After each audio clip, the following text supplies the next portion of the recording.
mahal naming mga kapatid sa Panginoon.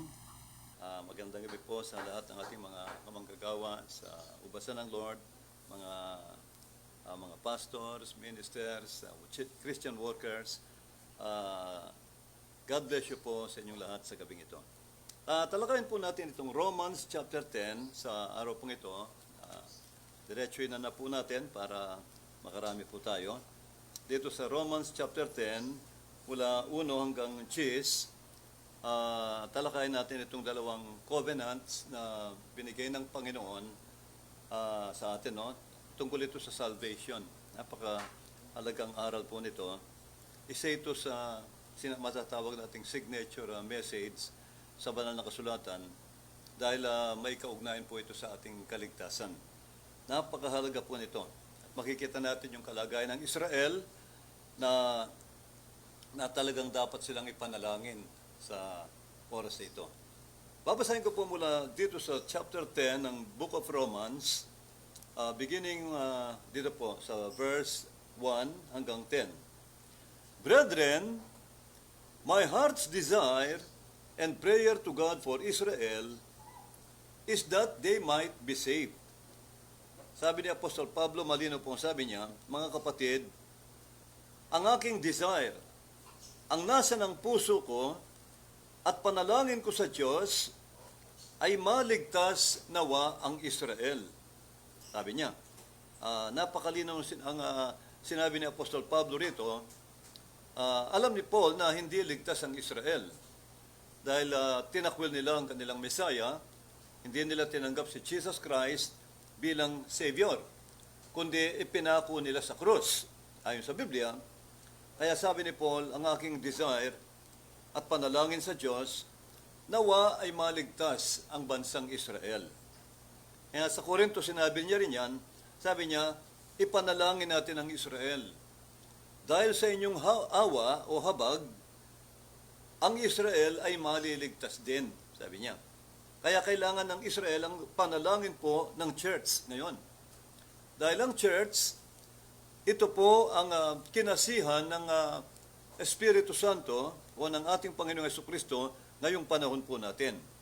Ang dinidinig lang po ng Diyos na prayer ay ang prayer ng kanyang mga anak, prayer ng church. Lahat ng nananalangin sa Lord na may mga tumanggap na ng Holy Spirit. Yun po ang ino-honor ng Lord. Tuloy ko po, verse 2. For I bear them record that they have a zeal of God. Sabi niya, pinatunayan niya ito. But not according to knowledge. Sapagkat, sabi niya, pinapatutuhanan ni Paul na meron silang maalab na pagnanasa sa Diyos. Meron silang zeal of God. Ano po? Mahal nila ang Diyos, naglilingkod sila sa Diyos, naniniwala sila sa Diyos, pero hindi sa kaalaman. Maling pamamaraan na paglilingkod at hindi nila naunawaan ang biyaya po at katuwiran ng Diyos. For they being ignorant, sabi ni Paul, tingnan niyo po ang Israel, ignorant sila, sabi niya. For they, referring to Israel, no? The people of Israel. They being ignorant of God's righteousness and going about to establish their own righteousness, have not submitted themselves unto the righteousness of God. Sabi rito, mga ignorante sila sa katuwiran ng Diyos. Hindi nila alam ang katuwiran ng Diyos. Kaya ang ginagawa nila, gumagawa daw sila ng sarili nilang paraan. Yung paraan ng Old Testament, mga kapatid, yung righteousness ng Old Testament law, yun ang kanilang sinusunod. Tapos na po yun, inabolish na yun ng dugo ni Kristo. Hindi nila alam na ang righteousness of God, mapapawalang sala ka lang sa pamamagitan ng faith, pananampalataya sa Panginoong Jesucristo. Hindi nila alam yan. Kaya nga tinakwil nila ang Panginoong Jesucristo. Hindi nila tinanggap, nireject nila, at pinako pa nila sa krus. Kaya sabi rito sa 4, For Christ is the end of the law. Si Kristo ang katapusan ng batas. Christ is the end of the law. Natapos ang Old Testament sa panahon ni Kristo. Nang dumating si Kristo, sabi rito, iba na ang righteousness of God. Iba na ang way of salvation. Dahil ang Lord, tinatatag niya na ang bagong tipan. Tapos na ang Old Testament. Yung law, yung batas, mga kapatid, binigay ng Lord yan ng Old Testament law sa mga Israelita. Ngunit, hindi po nila ito natupad. Ayon sa banal na kasulatan, makikita natin nang tipunin ng Lord ang Israel sa Mount Sinai, kinumadya si Moses na lahat ng Israel, mga elders, tipunin niya sa paanan ng bundok ng Mount Sinai. Sabi ng Lord, ibibigay ko ang aking tipan.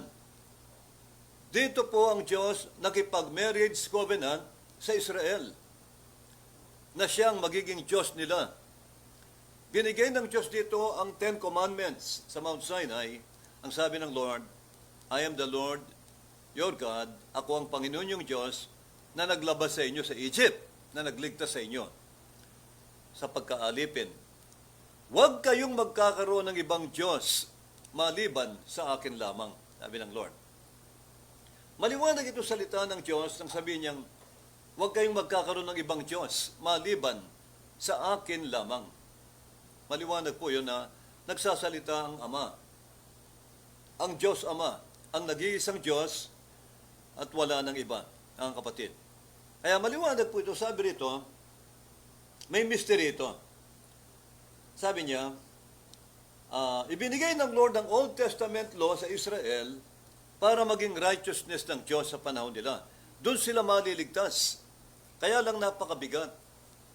Napakahirap po natuparin ang batas dahil libo-libong batas yan. Hindi lang po 10 kautusan yan.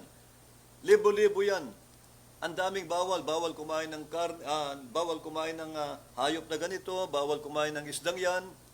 Tulad ng halimbawa, alimango, mga isdang walang kaliskis. Bawal yan. Bawal kumain ng baboy.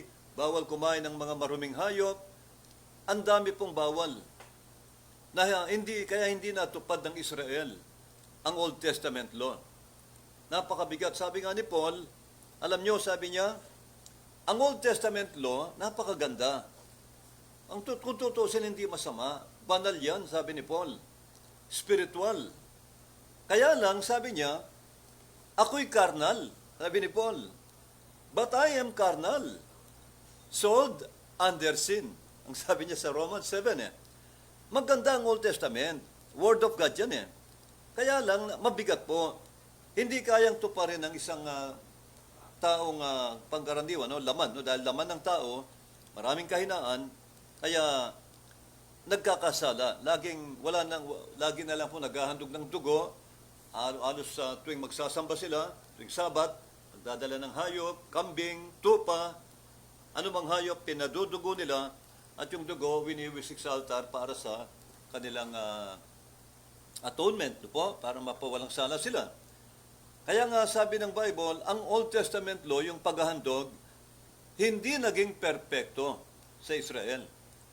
Kaya ito ang dahilan kung bakit sinabi ni Paul, walang nakatupad kahit isa. For all have sinned and come short of the glory of God. Lahat daw ng tao bumagsak sa kasalanan dahil hindi nila natupad itong batas, mga kapatid. Alam po ng Panginoon yan. At sabi ng Lord sa Hebrew, sabi niya, hindi ko kinalugdan, sabi niya, ang patuloy na lang na pagbuwisik ng dugo ng hayop, pagsusunog ng hayop. Sabi niya, hindi raw yun ang kanyang kinalugdan. Kumbaga ang Diyos parang nagsawa na sa ganung mga sistema, hindi na natutuwa ang Panginoon. Kaya ang Diyos, mga kapatid, dito ginawa ng Lord ang kanyang tinatawag na foreordained plan na siya po, na tayo'y tutubusin ng Panginoong Jesucristo.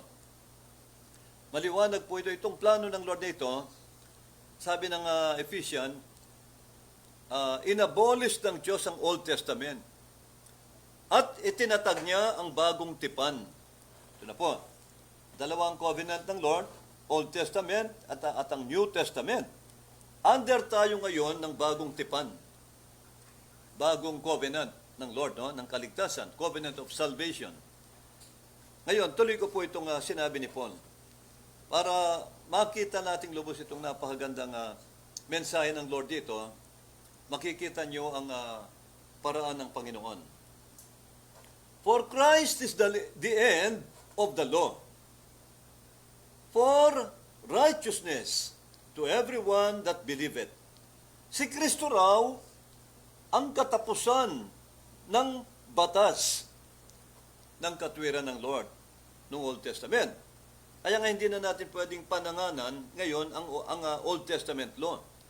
Katulad ng ginagawa po ng ating mga kapatid na may alam akong dalawang church o sabihin na nating grupo ng pananampalataya na hanggang ngayon ang sinusunod po nila ay Old Testament law. Mga kapatid, sabi ng Biblia, inabolish na po ng dugo ni Kristo ang batas. Sabi niya, ipinako na ni Kristo sa krus ang inyong kaaway, ang inyong kalaban. Ang alin? Ang batas, sabi rito. Kasi ang batas, sabi ni Paul sa Romans 7, the letter killeth. Sabi niya, ang batas, ang letra ay pumapatay. Ang tinutukoy niya, yung kautusan. Old Testament law. Kaya nga, nakita ng Lord kasi hindi ito angkop sa mga taong mahihina. Katulad natin, no? Mga kapatid, dahil ang tao, talagang alam natin, laman lang, no? Kaya, alam ng Diyos, hindi natin kayang tuparin lahat ng yan. Kaya nung ginawa ng Lord, dito gumana yung plano niya. Na ipadala ang kanyang bugtong na anak para tubusin lahat ng kasalanan natin na hindi natin kayang hindi natin kaya. No po? Siya na ang gumawa. Sabi rito, si Kristo ang katapusan ng batas. Kaya nga napakahalaga ng isang Kristiyano, ng isang tao po, tumanggap kay Kristo, manampalataya kay Jesucristo para po siya mapawalang sala. Ipinakikita rito ng Lord ang simpleng kaligtasan. Hindi na po pinahirap ng Diyos ang kaligtasan. Hindi na kailangang magpapako tayo sa krus tuwing Biyernes Santo. Hindi na kailangang magpenitensya tayo para maging righteous. Alam niyo ba ang righteousness of God? Si Kristo, sabi ng Biblia. Siya, si Kristo, mga kapatid. Tuloy ko po para makita nating lubos, no? Sabi rito, for Moses describeth the righteousness which is of the law, that the man which doeth these things, which doeth those things, shall live by them. Sabi nito, ang sumusunod daw sa batas, ang taong sumusunod sa batas ng Old Testament, kinakailangan daw, sundin niya lahat ng batas. Sundin niya lahat. Napakarami nun. Siguradong marami siyang hindi matutupad. Kasi libo-libo ang batas, mga kapatid. Kaya nga, mahirap. Hindi kaya ng tao. Imposible sa tao po ang magawa niya itong mag-isa. Mga kapatid, sabi nga ng Santiago, Book of James, anong sabi ni Apostol Santiago? Matupad mo man ang siyam sa 10 kautusan, sa 10 commandments, matupad mo man ang siyam. Kung ma-offend ka naman doon sa isa, sabi ng Bible, you are guilty of all. Wala kang natupad, wala kang nagawa. Basta't nagampanan mo yung siyam, natupad mo. Pero yung isa, hindi mo natupad, sabi niya, wala kang natupad. Burado lahat ng ginawa mong righteousness. Ganun po ang batas. Kailangan ma-perfect mo, magawa mong lahat. Yan napakahirap. At alam ng Panginoong Diyos yun na hindi kaya ng tao. Kaya nga naawa ang Lord dahil mahal niya ang tao, mga kapatid. Kaya nga sabi ng Biblia, dito pumasok ang John 3:16. For God so loved the world. Napakaganda nito mga kapatid. Dahil mahal daw ng Diyos ang buong sanlibutan, ang lahat ng tao, kaya binigay niya, pinadala niya ang kanyang bugtong na anak, namatay sa krus ng Kalbaryo, si Jesus, upang lahat ng tao na sa kanya'y sumampalataya, maniwala, tumanggap. Anong sabi? Sila'y hindi na parurusahan, sila'y hindi na hatulan ng Diyos sa judgment, kundi sila ay magkakaroon ng buhay na walang hanggan. Grabe. Buhay na walang hanggan, eternal life, mga kapatid. Napakapalad natin. Alam nyo, sa atin lang po in-offer ng Lord yan. Sa panahon natin. Kasi pagkatapos ng rapture, pag ang kinuha na ng Lord ang church, wala na po yun. Ang susunod, by election na lang. Ang babalikan ng Lord, Israel na lang ang ililigtas niya. Tapos na ang biyaya sa mga hentil, isasara na yung pinto ng grace. Ayon sa Biblia, may panahon na ang grace may isasara. Kaya nga sa 10 virgins, yung 5 mangmang, naiwan yung 5 mangmang. Ang na-rapture ay yung 5 matalino. Mga kapatid, nang pumasok na yung matalino sa bulwagan, dahil handa sila, meron silang lampara, meron silang langis, naniniwala sila sa Holy Spirit, baptize sila ng Holy Spirit and Holy Ghost, at sila'y believer kay Kristo, mananampalataya sa Panginoong Yesus, nakapasok sila ng bulwagan. Meron silang ilaw, meron silang apoy, no? Meron silang lampara. Subalit yung 5 mangmang, walang langis. Walang langis. Hindi naniniwala sa baptism ng Holy Ghost, ng Holy Spirit, hindi naniniwala sa ibang aral ng Panginoon. Kaya naiwan sila. Sabi ng Biblia, and the door was shut. And the door was shut. Nang pumasok ang 5 matalino, ang pintuan ay isinara na. Isinara na ng Panginoon. And the door was shut. Anong pinto yan? Kaligtasan. Yun ang pinto ng biyaya ng Lord, ng kaligtasan. Isasara ng Diyos ang biyaya pagkatapos po ng rapture.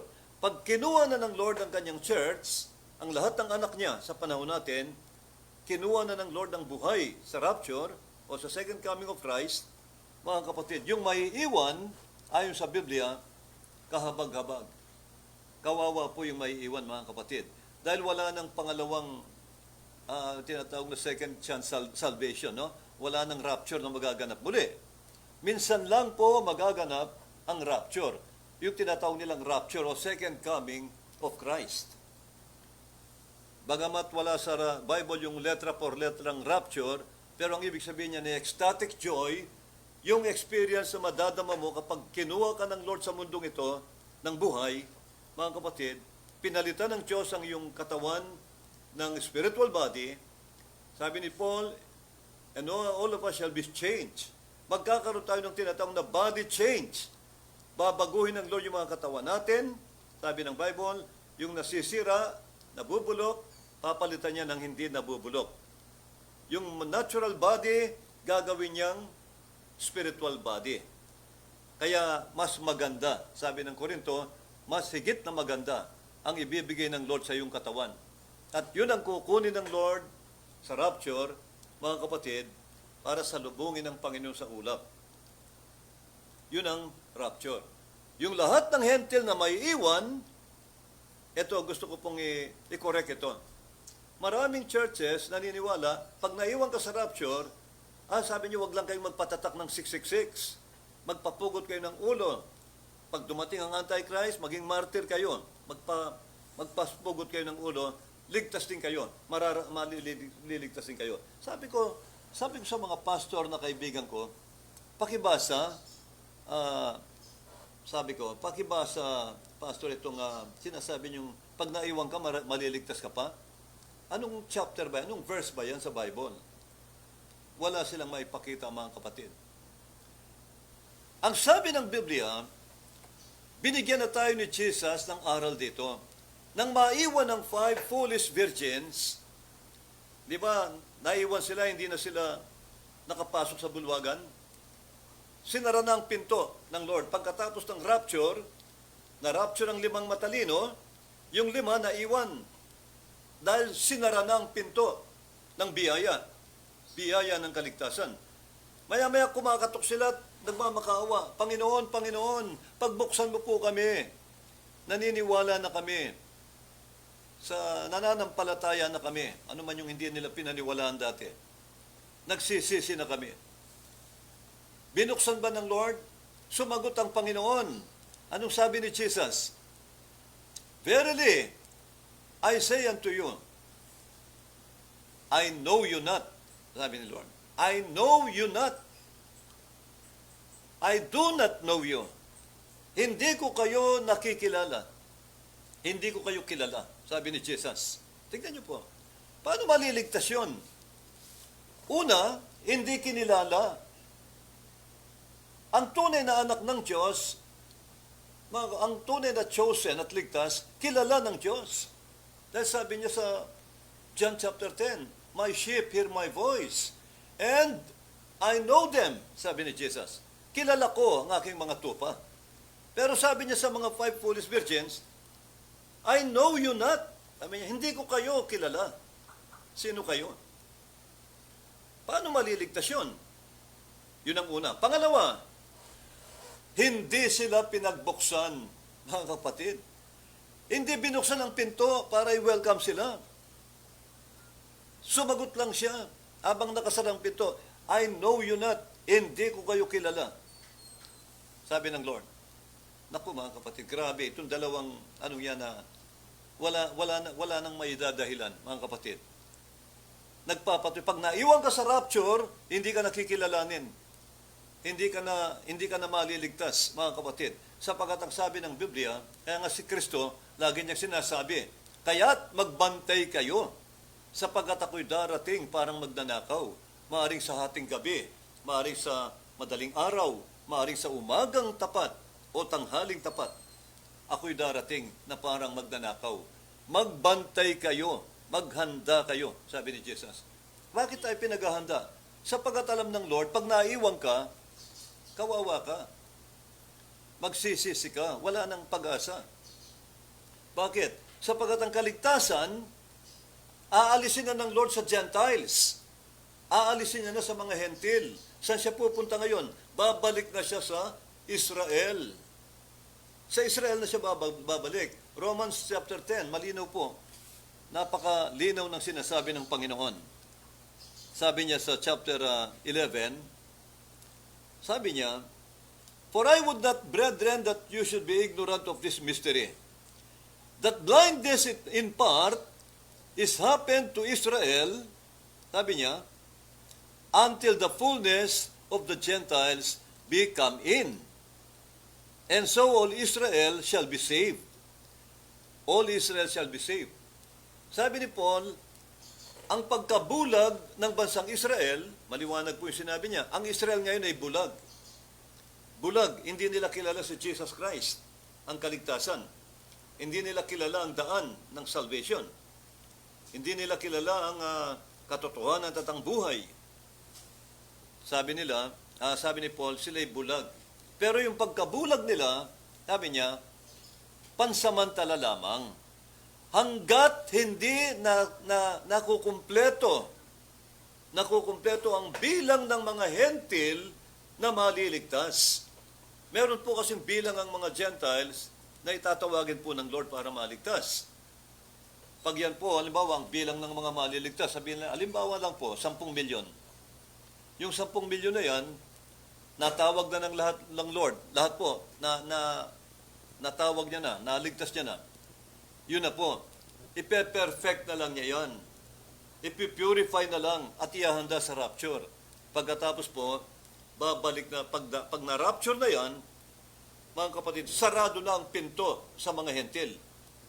Mga kapatid, lahat ng maiiwan, kawawa na yan. Hindi nakikilalanin. Babalik sa Israel ngayon ang biyaya. Sabi ni San Pablo, ang Israel ngayon ang tatawagin ng Lord. Magpapadala siya ng 2 propeta sa Israel para ipakilala nila si Jesus Christ. Para ipakilala nila ang tunay na Savior. Kaya doon lamang po tatanggap ang Israel at babalikan sila ng Lord sa Armageddon upang ipagtanggol sila ng Lord at iligtas sa Antichrist. Mga kapatid, may matitira pa ring buhay, one-third ang matitirang buhay sa Israel. Yung two-third, papatayin lahat yun ng Antichrist, nasa Sekaraya. Lahat sila ay mamasaker ng Antikristo. Magtutulong-tulong ang maraming bansa, mga kapatid. Pangungunahan ng Antichrist, mga kapatid. Kaya ito ang sabi ng Biblia. Yun ang magiging para ng Lord. Hindi magkaano yan. Iba ang panahon ng Gentile, iba ang panahon ng Jewish setting, no? Jewish dispensation. Nasa panahon tayo ngayon ng tinatawag na Gentile dispensation o Gentile age. Sa panahon natin, tinatawag ng Lord lahat ng hentil na hinirang para maligtas. Iniipon ng Lord ang kanyang mga anak. Kaya mga kapatid, sabi rito, ito ang righteousness of God. Si Kristo talaga. Inabolish na ng Lord ang lumang tipan. At siya'y gumawa dahil nakita niya hindi perpekto, gumawa siya ng bagong tipan para maligtas po ang mga hentil. At ang kaligtasan hindi na mahirap. Pakikita ng Romans 10 kung gaano kadali.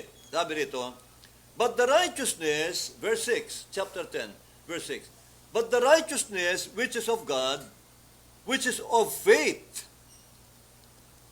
Ang righteousness pala natin ngayon ay sa pamamagitan na lang po ng pananampalataya.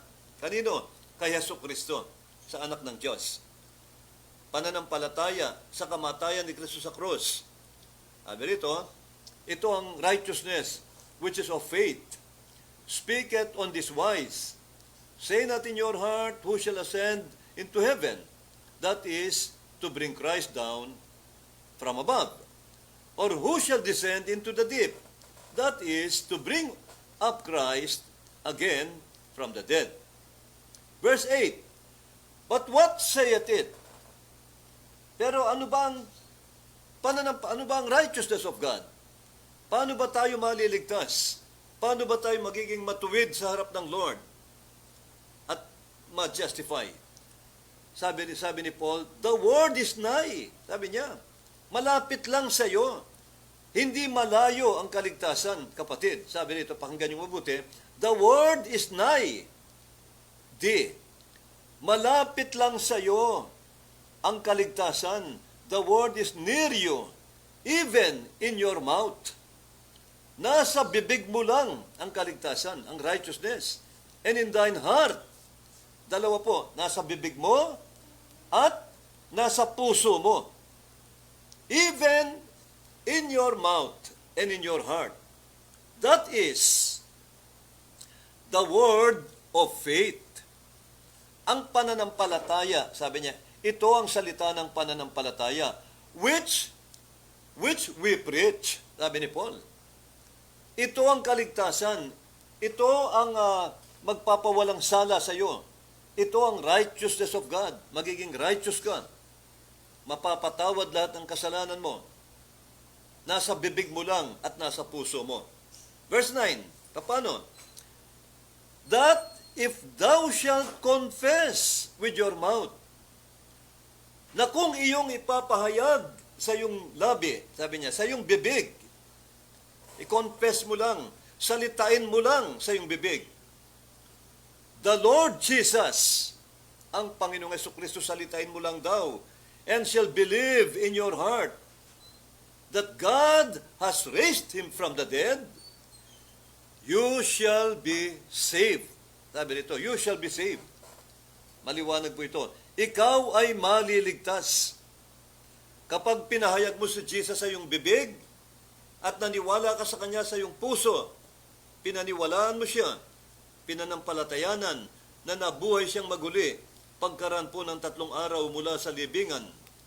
Sabi rito, ikaw ay maliligtas. For with the heart, man believeth unto righteousness. Kapag sumampalataya ka raw kay Kristo, naniwala ka sa Kanya, sabi niya, na siya Savior o Redeemer, magiging righteous ka na raw. believeth unto righteousness. With the heart man believeth unto righteousness. Magiging matuwid ka na. Pero kulang pa po. Kulang pa. Kung naniwala ka lang, kulang pa. Ang sabi niya, and with the mouth confession. Confession is made unto salvation. Amen. Kaya maliwanag po, dalawa.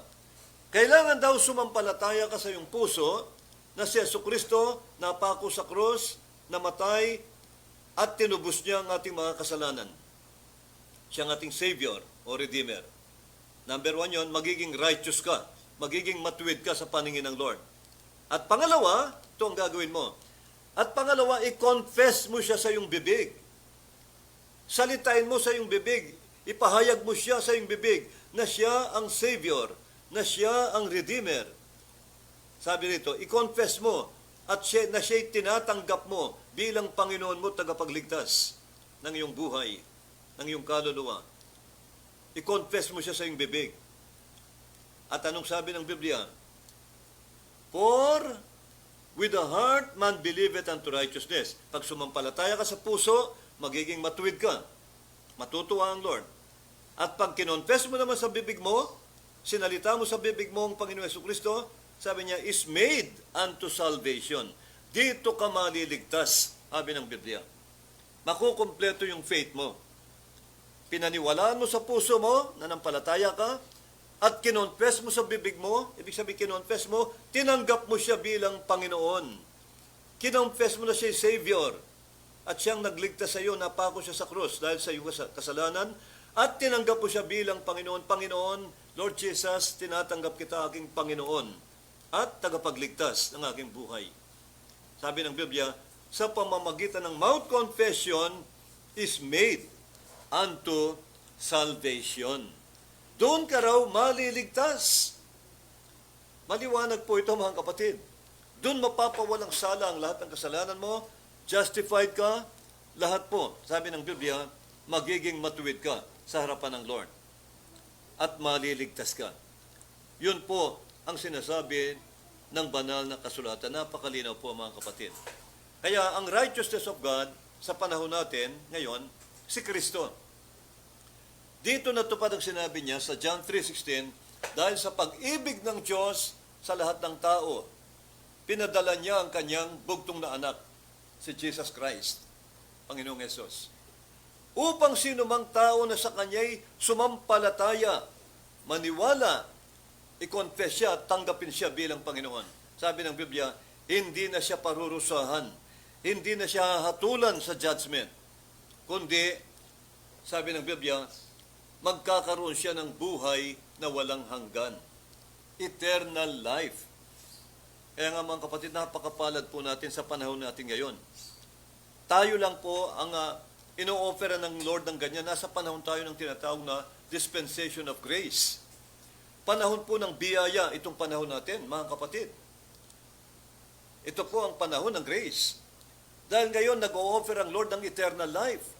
Pagkatapos ng rapture, pag natapos na ang taning ng Lord, at sinara na ang pinto ng kaligtasan sa mga hentil, wala ng eternal life ang mga hentil. Wala na po. Pero pag tinanggap po si Kristo ngayon, at naglingkod ka sa Panginoong Jesucristo ngayon, tayo po ang magmamana ng buhay na walang hanggan. Kahit nga ang Israel, sabi ng Bible, mga kapatid, mabubuhay lang sila hanggang 100 years sa bagong langit at bagong lupa.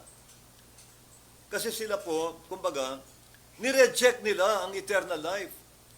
Yung ino-offer ni Kristo na buhay na walang hanggan, nireject nila ang buhay, si Kristo. Ipinako nila sa krus. Kaya nga ang sabi ng Lord, hindi ba naganda siya ng Great Supper? Sabi niya, anyayahan niyo lahat ang bisita ko.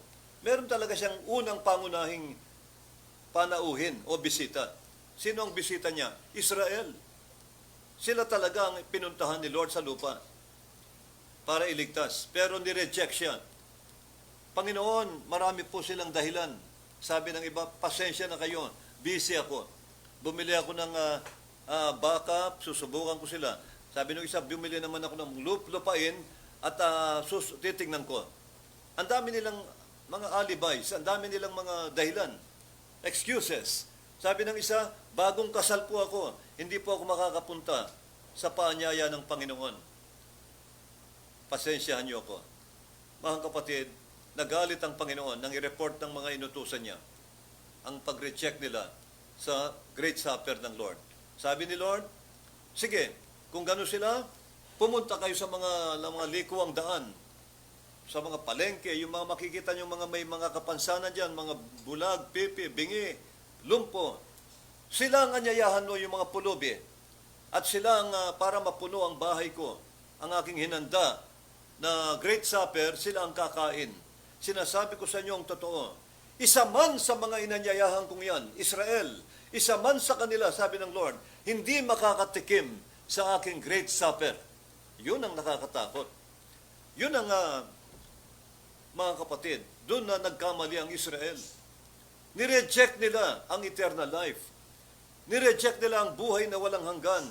Hindi nila tinanggap si Kristo. Pinako nila sa krus. Kaya sinong magmamana? Ang church. Ang Gentile church. Alam niyo ba ang church ay Gentile? Hindi po Hudyo. Nakahula sa Bible. Nang mag-asawa si Jose, hindi siya nag-asawa ng Hudyo. Nang pangasawa ni Jose, si Jose ay type ni Jesus Christ. Type siya ni Kristo, mga kapatid. At ang napangasawa niya ay Hentil, si Azinat. Ganon din si Boaz at si Ruth. Si Boaz ang ating kinsman redeemer, ang type ni Jesus Christ, na tumubos kay Ruth. Si Ruth naman ang simbolo ng church. Tayo, si Ruth, tayo ang church. Kaya nga mga kapatid, tinubos ni Boaz si Ruth, kaya si Ruth mula sa pagiging pulubi, miserable, naging prinsesa, naging reyna sa palasyo ni Boaz. Ganon tayo sa harap ni Kristo. Si Kristo ang tumubos sa atin. Si Boaz ay type ni Jesus Christ, ang kinsman redeemer natin. Mga kapatid, sinong napangasawa ni Boaz? Hudyo ba? Israelita ba? O Hentil? Hentil po, si Ruth. Kaya nga ang church, tinawag ng Lord mula sa mga Hentil. Mula sa mga Gentile nations. Kayo si Ruth. Ang church si Ruth. Kaya nga mga kapatid, malinaw ito. Sabi ni Lord, sinusumpa ko, walang isa man sa mga inanyayahan ko, walang makakatikim ng aking handa, ng aking Great Supper. Mga kapatid, kaya nga makikita nyo, ang church ang mararapture, Gentile church. Pagkatapos ng rapture, dun pa lang po maliligtas ang mga remnant ng Israel. Meron pa ring remnant, kahit 1/3 lang. At silang babalikan ni Lord sa tinatawag na Armageddon, mga kapatid. Kaya malinaw po ito. Tayo lang po ang ino-ofera ng Lord ngayon sa panahon ng biyaya. Itong tinatawag na dispensation of grace. Nag-o-offer ang Lord ngayon ng eternal life. Tatanggap tayo ng buhay na walang hanggan, wala ng kamatayan, sabi ng Lord. Ang Israel, pag niligtas sila ng Lord sa Armageddon, panahon ng tribulation period, sila po ay dadanas ng martyrdom. Pagkatapos, mabubuhay din sila sa lupa. Kaya lang, ang buhay nila ay aabot lang ng 100 years. Merong ding tatanggap ng eternal life tulad ng mga nabaptize ng Holy Ghost. Yung mga nabaptize ng Holy Ghost, may eternal life yan. Tulad ng 144,000. Si King David, yung mga lingkod ng Lord, no? Ng mga apostol, baptized ng Holy Ghost yan. Pero ang Israel, ayon sa Biblia, sabi ng Lord, yung matitira, ipipurify ko, patatawarin ko, at tatanggapin ko na bilang mga anak ko. Pero, mabubuhay lang sila hanggang 100 years. Isaiah 65, ang buhay ng aking bayan, bibigyan ko na lang sila hanggang 100 taon. May namamatay, may pinapanganak. Sabi ng Lord, imumultiply ko silang muli. Sabi ng Lord sa Israel, sa Ezekiel, imumultiply ko silang muli. Pararamihin daw muli ng Lord ang remnant ng Israel para mapuno ang bansang Israel ng mga Israelita. Kaya, ibig sabihin, magiging parang natural people sila. Pero ang church, hindi kayo natural people. Meron kayong buhay na walang hanggan. Meron kayong eternal life. Hindi na kayo tatanda. Hindi na kayo manghihina. Hindi na kayo tatanda, mga kapatid. Forever young. Sabi ng Biblia, wala nang magugutom, wala nang malulungkot, wala nang iiyak. Sabi ng Lord. Kaya nga napakaganda ng ino-offer ng Lord sa atin ngayon. Kaya maglingkod po tayo, magpatuloy po tayo sa Lord. Walang talo, hindi tayo magsisisi. Yan po. Meron pa tayong blessing sa Lord sa lupang ito, kasi may nagsasabi, ang blessing daw na pangako ng Lord, spiritual lang. Hindi raw siya nangako ng material blessing. Huwag po tayong padaya, mga kapatid. Ang pangako ng Lord, ang blessing ng Lord, complete package of blessing. Hindi lang po spiritual ang pangako niya. Kahit sa lupang ito, nangako ang Lord ng kasaganaan. John 10:10, ako'y naparito para bigyan kayo ng una, buhay na walang hanggan, spiritual blessing. Pangalawa, upang bigyan kayo ng buhay na masagana at kasiyasiya. Ibig sabihin ng Lord, kasama ang material blessing na pangako niya, ibibless niya ang mga anak niya. Old Testament, ginawa ng Lord yan. New Testament, ganun din po, mga kapatid. Kaya nga sabi ng Lord, malinaw yon. Kaya nga sinabi ni Jesus, seek ye first the kingdom of God and His righteousness. Sabi niya, and all these things shall be added unto you.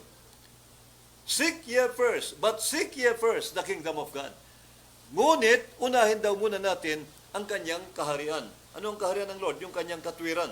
Ano yung katwiran ng Lord? Tanggapin mo si Kristo. Maglingkod ka kay Kristo. Maglingkod po kayo. Sumamba ka kay Kristo. Ang linaw ng sabi ng Lord. Maglingkod po tayo. Yan ang righteousness of God. His righteousness. Yung mga bagay na kalugod-lugod sa Kanya. Unahin daw natin ang Panginoon. Ano ang kapalit? And all these things, sabi niya, all these things. Ano yung all these things na yan? Lahat ng pangangailangan nyo, financial, material, kagalingan, kagalakan, kapayapaan. Sabi ni Lord, pawang idaragdag ko sa iyo. O, hindi na nga ako siya ng blessing. Kasi sa internet, marami ngayon sa internet na hindi na raw panahon ng prosperity. Mga kapatid, wag po tayong padaya. Hindi balanse yon. Tandaan nyo, pag may nangangaral, sinabi niya, ang pagpapalang pangako ng Lord, puro spiritual lang ang pagpapala. Kayamanang spiritual lang. Sa lupang ito, kailangan magtiis tayo, kailangan mali, mga kapatid. Kulang po. Kulang po ang kanyang sagot. Hindi perfect. Tandaan nyo, ang Diyos laging balanse. Nangako siya ng spiritual blessing. Una sa lahat, unahin nyo. Sabi ng Lord, seek ye first the kingdom of God. Pangalawa, all these things shall be added unto you. E di pangako niya, idaragdag niya yung kayaman ng material. Mga kapatid, hindi ako pabor sa mga nangangaral sa internet. Marami akong nabasa, marami akong narinig. Kulang ang kanilang gospel, mga kapatid. Kaya, marami akong isi-share sa inyong blessing na pangako ng Lord. Alam niyo ba ang pangako ng Lord sa atin? Kung ilan? 3,150 promises meron ng Diyos sa kanyang mga anak. Kapag tayo po'y naglingkod sa Panginoong Diyos. 3,000 may git ang pangako niyang blessing. Isa lang dyan ang material blessing, financial blessing, kapayapaan, kagalakan, buhay na walang hanggan, kapayapaan. Mga kapatid, ilan lang yan. Mahigit 3,000 ang pangako niya. Lahat ng yan ay para sa atin na mga natubos ni Kristo sa kanyang dugo. Kasi nga, wala ka na sa sumpa. Ang sabi ng Galatia 3:13, ngayon nga'y pinalaya na kayo ni Kristo sa sumpa ng kautusan. Ngayon'y pinalaya na kayo ni Kristo sa sumpa ng kautusan. Ano ba yung sumpa? Kahirapan, karukhaan, sakit karamdaman, problema, kamatayan. Lahat yan sumpa ng kautusan. Pero ngayon sabi ng Galatia, dahil kay Kristo, nang mapako ang Lord sa krus, anong sabi ng Isaiah 53? Sabi ni Kristo, binata niya ang lahat ng ating kahirapan, lahat daw ng karukhaan natin, binata ni Kristo. Kaya nga, kung binata niya, kung inako niya na sa balikat niya yung ating karukhaan, ibig sabihin, wala ka na sa karukhaan, wala ka na sa sumpa ng kahirapan. Pwede nang pumasok sa iyo yung biyaya ng Lord, ng kasaganaan. Kaya nga sinabi na yung Apostol Juan, Brethren, I wish above all things, beloved, I wish above all things, that thou mayest prosper, material blessing, and be in health, physical blessing, kagalingan, even as thy soul prospereth. Ganon din ang spiritual blessing. Amen. Even. Ibig pareho lang. Gusto ng Lord pagpalain tayong lahat. Spiritual, physical, kagalingan, at material blessing, financial blessing. Yan ang tinatawag na complete package of blessing ng Lord. Hindi kulang. Kaya yung mga nangangaral po na, mga kapatid, mga advocate ng poverty yan. Yung nangangaral ng ang Panginoon daw, tinawag kayo para maghirap, para magtiis, para usigin.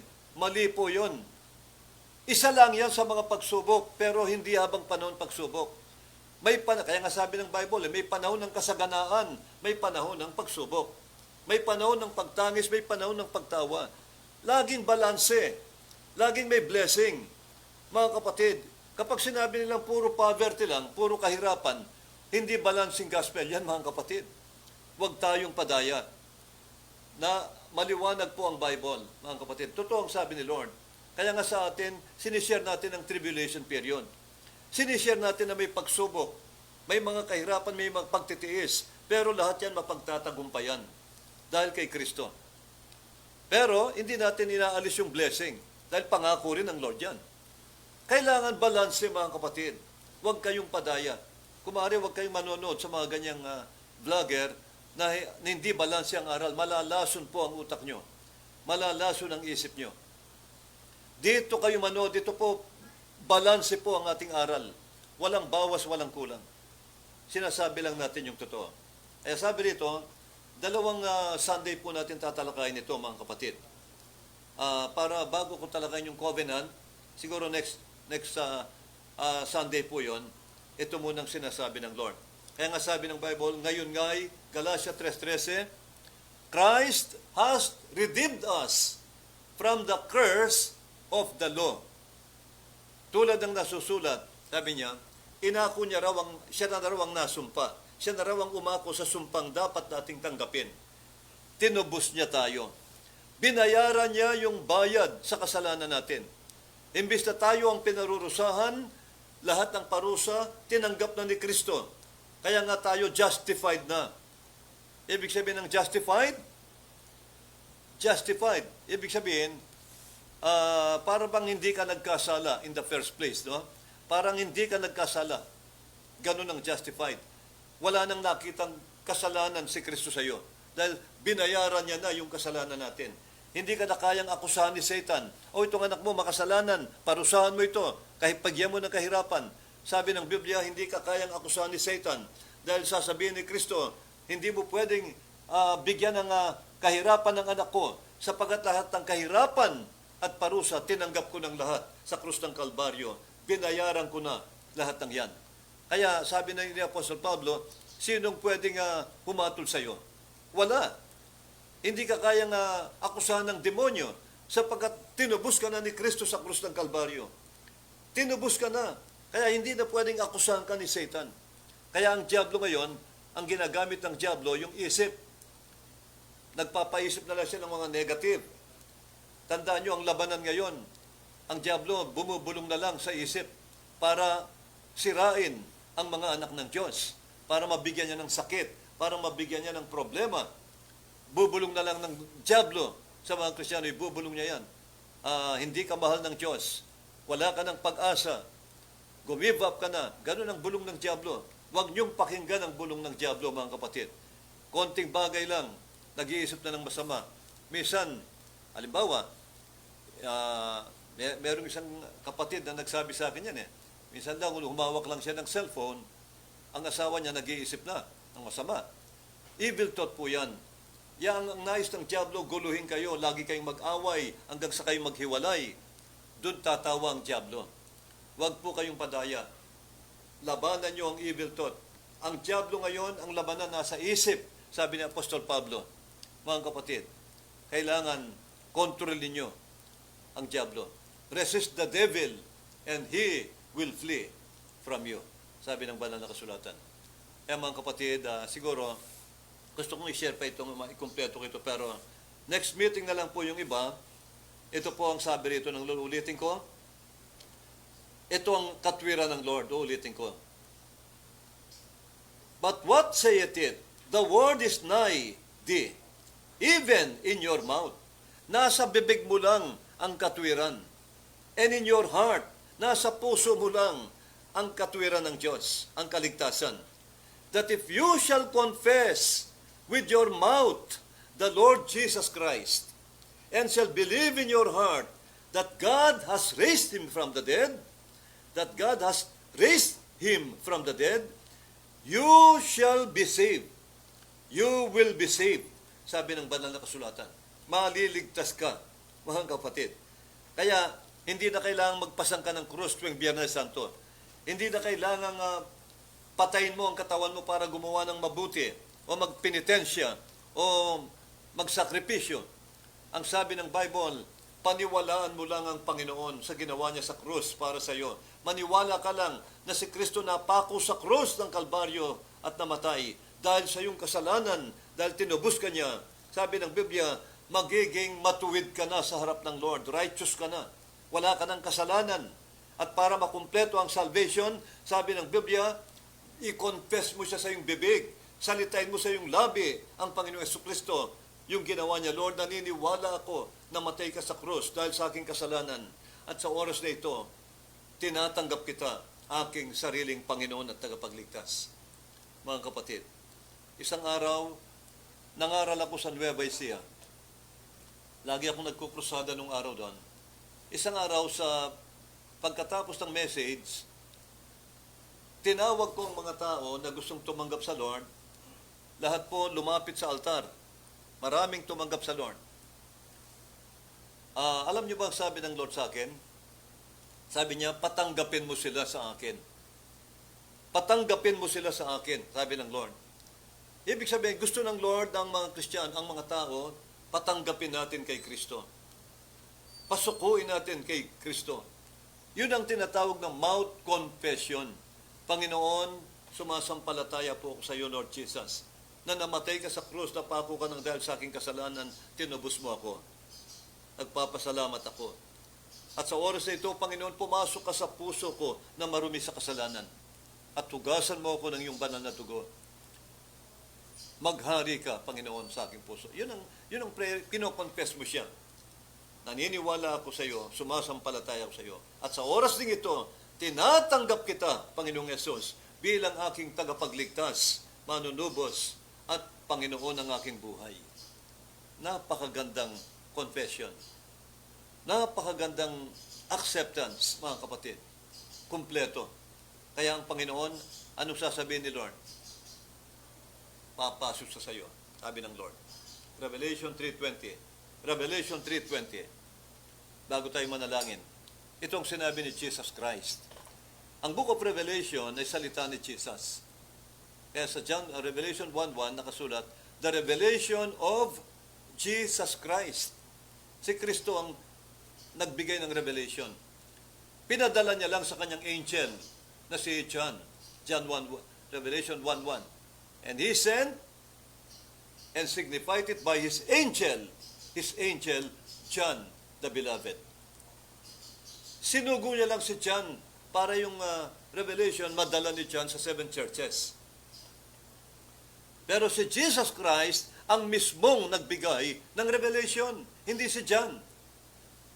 Tinatawag si John na John the Revelator. Ang revelator ay si Jesus Christ, mga kapatid. Si John, lingkod lang, minister lang ni Kristo. Siya lang ang nagdala ng message ni Lord sa revelation. Pero ang nagsasalita sa revelation ay si Jesus. Revelation 3:20. May sinabi ang Panginoong Jesucristo. Sabi ni Jesus, ako'y nakatayo sa pintuan at kumakatok. Sabi niya, di ba mga kapatid? I stand at the door and knock. Sino mang magbukas ng kanyang pinto? Anong pinto yan? Ang pintuan ng ating mga puso. Sabi ni Jesus, kumakatok ako sa inyong mga puso. Sino mang magbukas ng kanyang pinto at ako'y tanggapin at papasukin. Tanggapin mo siya bilang Panginoon, bilang manunubo, Savior.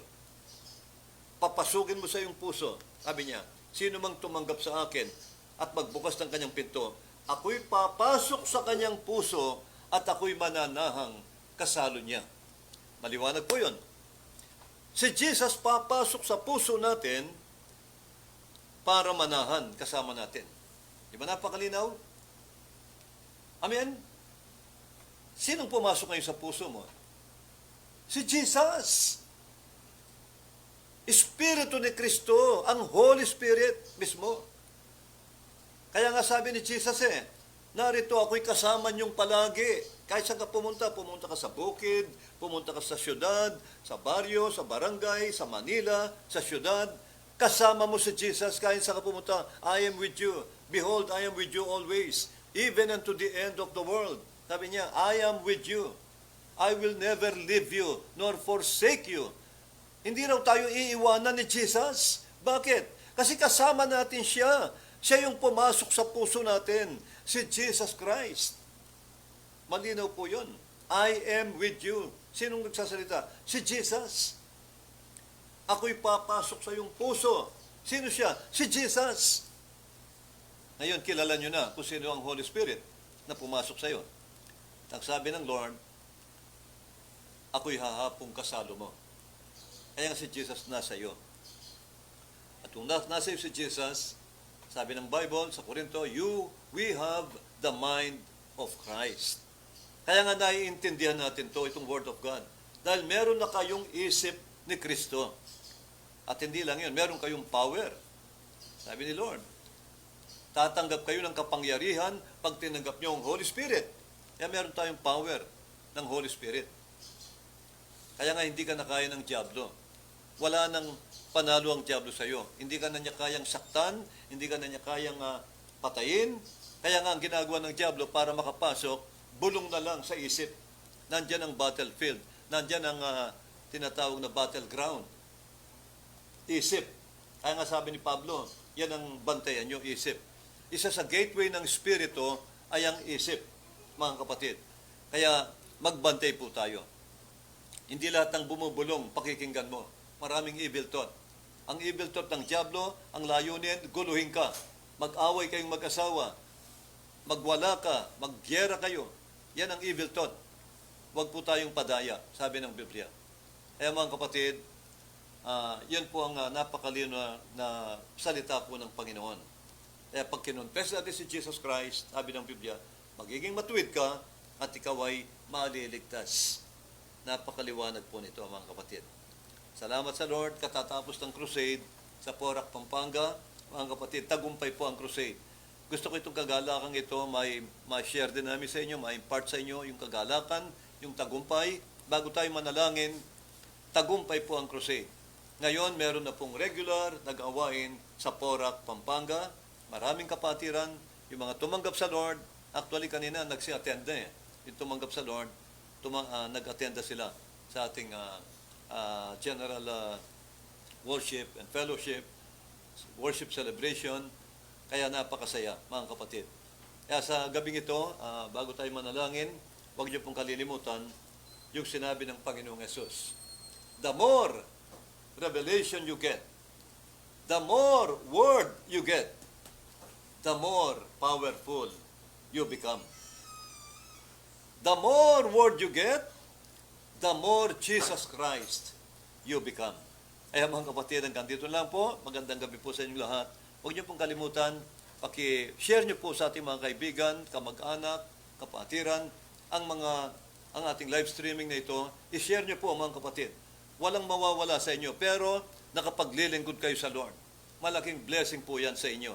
Pagpapalain kayo ng Panginoon. Kapag ang mga salitang ito, sinyer natin sa ibang kapwa natin, i-share niyo po sa ating mga kapatid, kapamilya, kaibigan, kapitbahay, kamanggagawa sa trabaho, kaklase, i-share niyo po ang video ito, itong ating live streaming na ito, Crusader of God's Word.